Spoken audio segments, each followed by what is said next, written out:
Hello, everybody, and welcome to another edition of the Eddrick Show, which is the place for intelligent conversation with interesting people.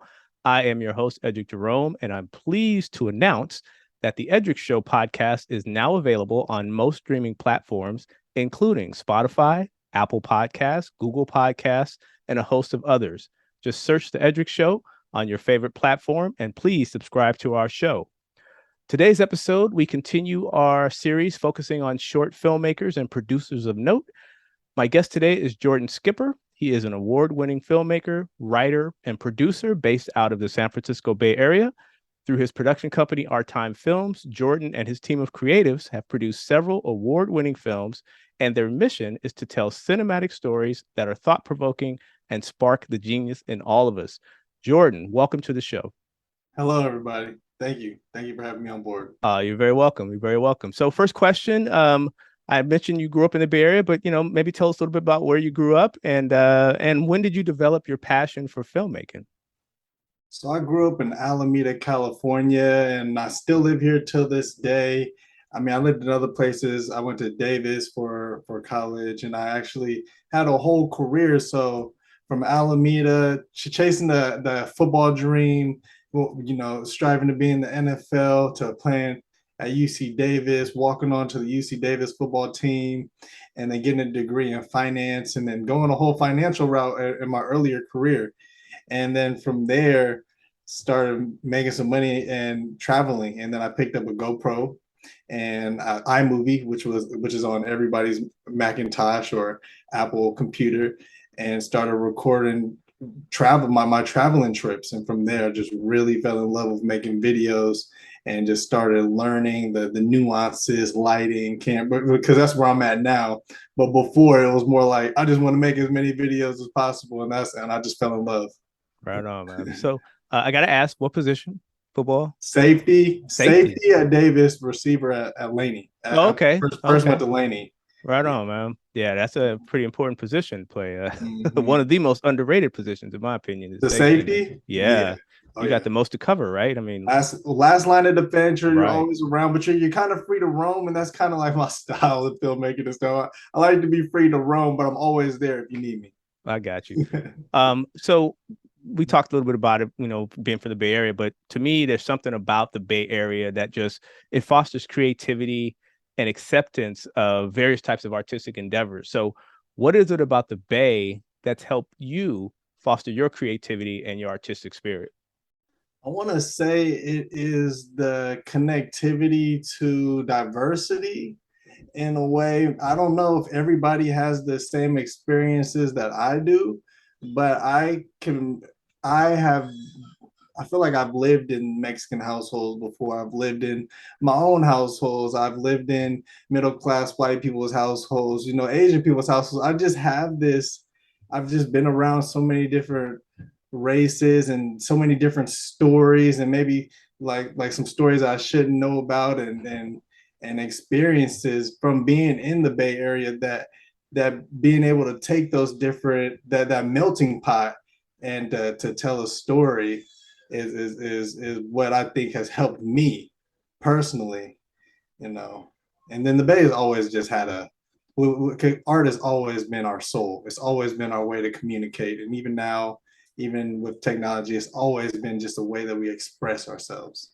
And I know in some of your films, you really capture the beauty of the Bay and just the art, the landscapes and just the scenic beauty of it. So definitely, also having grown up in the Bay Area, it's just a wonderful place to be, man. And I just feel it fosters creativity. Yeah, yeah. So let's get into short filmmaking. Tell us about your production company, Our Time Films. Maybe some of the films you've produced and some of the things you're currently working on. Yeah, Our Time Films is really a collaboration of artists. So we have some rappers, actors, we have filmmakers, audio guys, and it's just a collaboration of artists putting our resources together to make films, because making films is not the easiest thing to do, and especially as you get higher up. And so we started back in 2019. So right before the pandemic, started making our first film was Hella Vegan, and that one was just a fun 15 to 12-minute comedy, and from there we did Hella Single, and then from there we actually did Hella Delicious. So we had three films, and those are comedies, fun, lighthearted, a little crazy, a little out there, you know.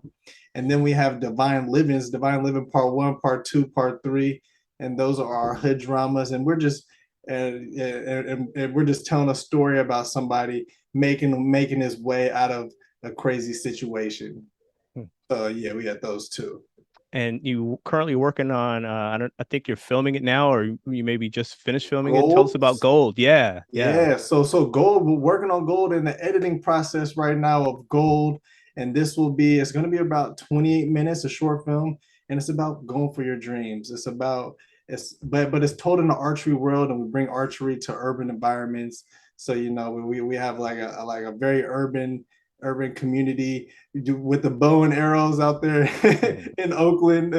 We're in Oakland at the one of the archery places up there, and it's about going for your dreams. But instead of going for your dreams, the dream is told with a person, so it's a girl.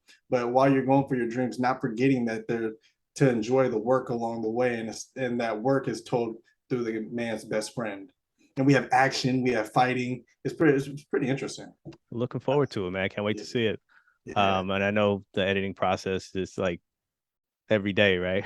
Bro, man. So I actually picked up some editing jobs. So I'm not even gonna be editing the film for the next month, so I can handle client work, and then I get back to editing the film again. So it's a And speaking of, process. of client work, you're the founder and creator of Skippy TV, which I love the name Skippy TV. So tell us about Skippy TV and what are the services you offer to your clients? Yeah, Skippy TV is just a way to manage, just a service of video making and audio producing to people. But really, I've been shooting a lot of weddings. I almost shot maybe like 2 weddings a week ever since February. And so I've been shooting a lot of weddings. And then, I'm working on a couple music videos right now. And then we can do commercials. We're just putting together. We have a community of cinematographers, audio engineers, or whatever you need, even connected to VFX artists now. So we're just trying to help people develop and tell their stories the best way possible. Um, Again, this is I'm doing a series on short films and short filmmakers, and so one of the Mm-hmm. questions I've been asking folks, and I want to make sure I bounce it off of you, is what's your view on the current market, quote unquote, for short films, and where do you see the potential opportunities for increased visibility? Great question. I actually want to hear what other people have to say. That would be interesting, because for me, I feel like short films there isn't really a market. To be honest, I think that the short film space is kind of like in the middle of nowhere, out there in the middle of nowhere, where you still have your feature length films. You can make money as a feature length filmmaker. And I know of filmmakers who are doing that to this day. They'll put 4,000. You could like make like a low budget feature length film and sell it for like $30,000. And as long as you have a margin, then you can make a profit.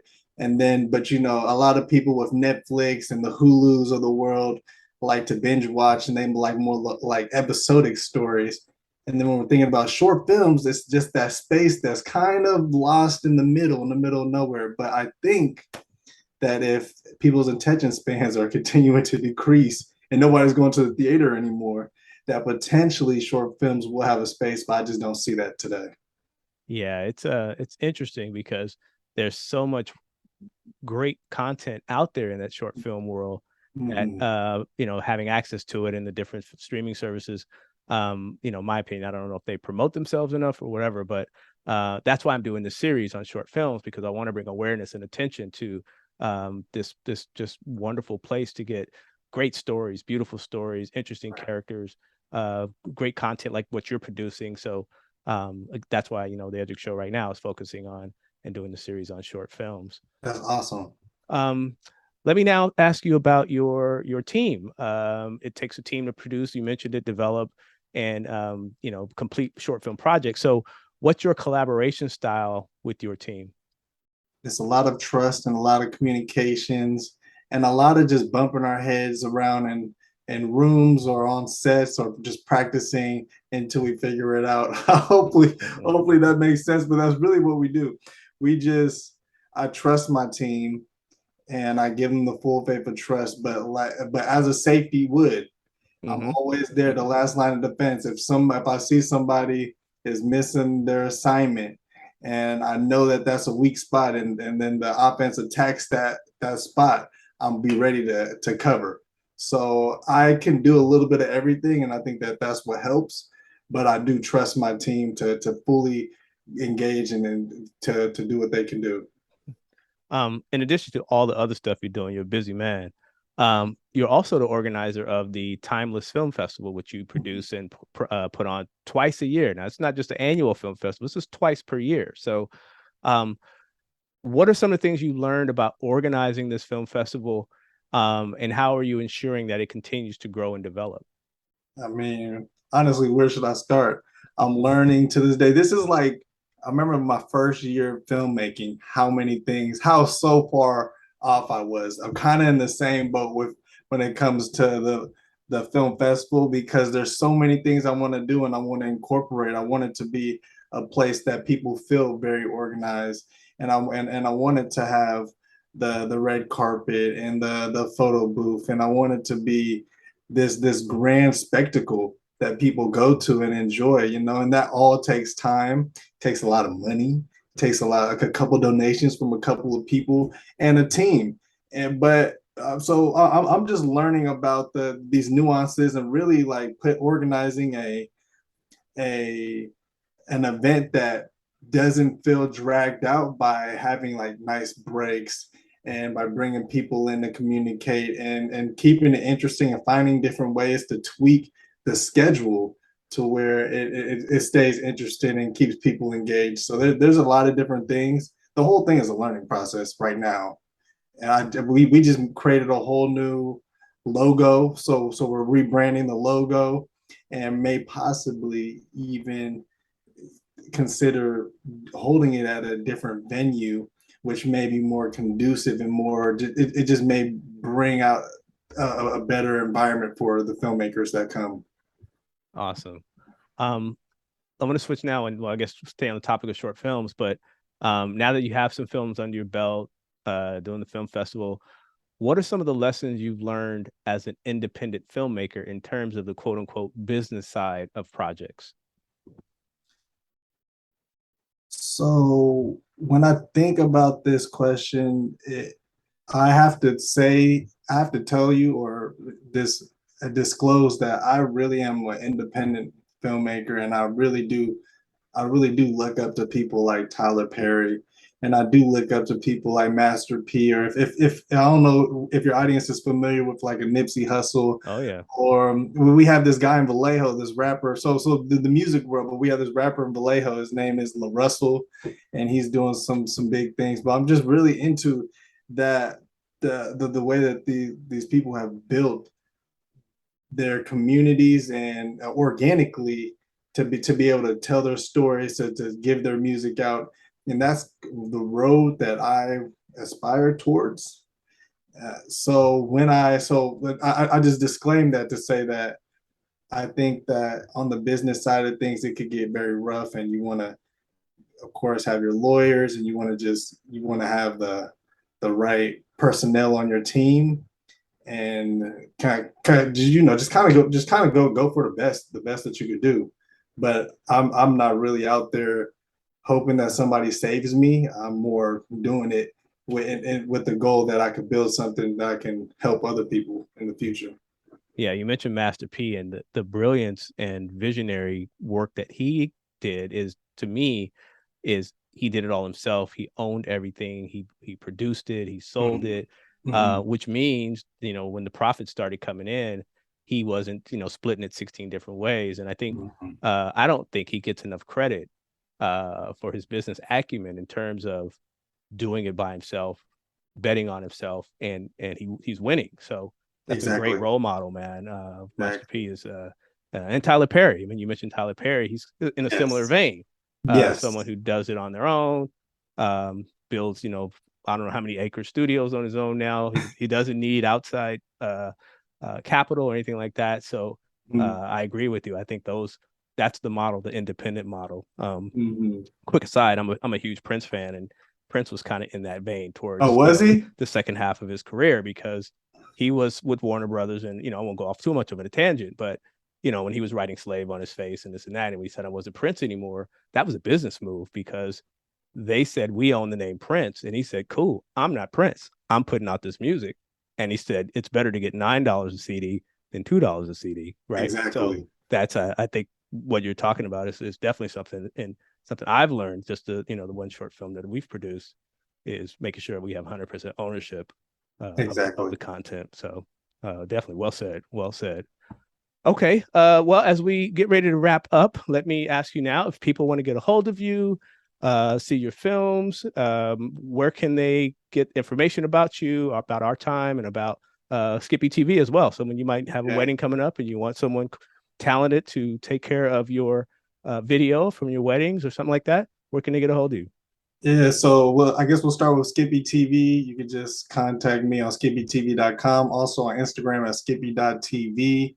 For Our Time Films, you can watch our films at watchourtimefilms.com. And you can also find us on Instagram at Our Time Films, and the Timeless Film Fest, which we are now nicknamed Tilly. Tilly. You can find Timeless Film Fest at timelessfilmfest.com, and also on Instagram at Timeless Film Fest.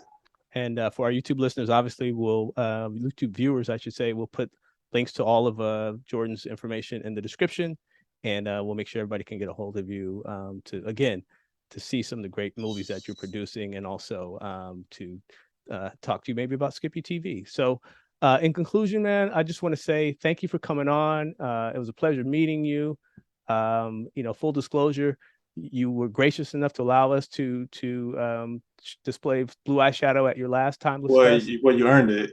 Oh man, it was amazing, and it was just great to be around such a wonderful and diverse group of films. Man, everything was so different.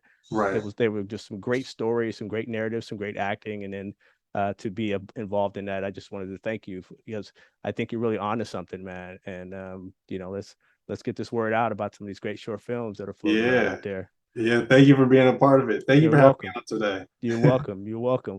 This has been the Eddrick Show. I am your host, Eddrick Jerome. Our guest has been Jordan Skipper. I want to thank you for coming on the show today. Remember, we are now on Spotify. We are now on Google Podcasts, Apple Podcasts, RSS, pretty much any podcasting system you could think of. We're there. If we're not there, we will be. So please search for the Eddrick Show.